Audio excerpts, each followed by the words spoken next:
इमाम अहमद इब्न हंबल एक मर्तबा एक इलाके में पहुंचे, मस्जिदों के दरवाजे बंद हैं, हर चीज बंद हो चुकी है और इमाम अहमद इब्न हंबल मुसाफिर थे, परेशान थे कि मैं कहां पर रात बसर करूंगा।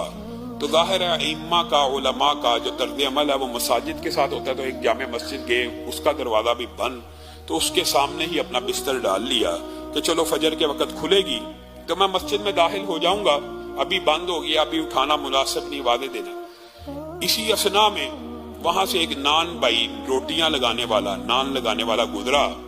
उसने एक शख्स को मस्जिद के सामने लेटा हुआ पाया, कहा मुसाफिर है? कहा जी हाँ। कहां से हैं? बड़ी दूर दराज से हैं। आइए, जब तक मस्जिद नहीं खुलती पास ही मेरा घर है, वहां पे आप ठहर जाइए। इमाम अहमद इब्न हंबल उस नान भाई के साथ उसके घर में चले गए।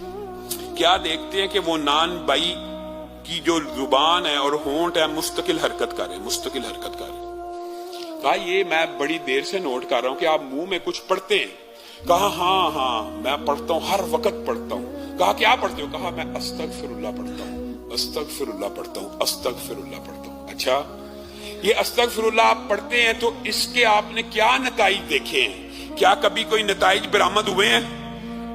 वो वाकया सुनाना शुरू हो गया, कहने लगा अल्लाह की कसम आपको मैं जानता तो नहीं हूं, लेकिन ऐसे ऐसे वाकयात है कि मेरी जिंदगी में कोई एक दुआ ऐसी नहीं है जो इस अस्तगफिरुल्लाह हाली पढ़ने की वजह से कबूल ना हुई हो। हाँ, एक दुआ कुछ अरसे से कर रहा हूं, लेकिन अस्तगफार पढ़ रहा हूं और मुझे उम्मीद है कि मेरा अल्लाह वो दुआ भी सुनेगा। क्या दुआ कर रहा है?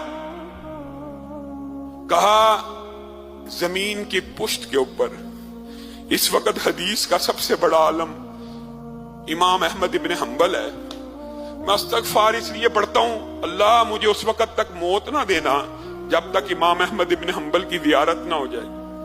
इमाम अहमद इब्न हंबल रोना शुरू हो गए। कहा ए नान भाई, अब मैं अपने सफर के ऊपर अगर गौर करूं, मेरा इरादा भी ना था, मैं चला, मुझे समझ ना आई मैं कहां पहुंचा। तेरी अस्तगफार ने मुझे कान से पकड़ के तेरे इस घर में पेश कर दिया।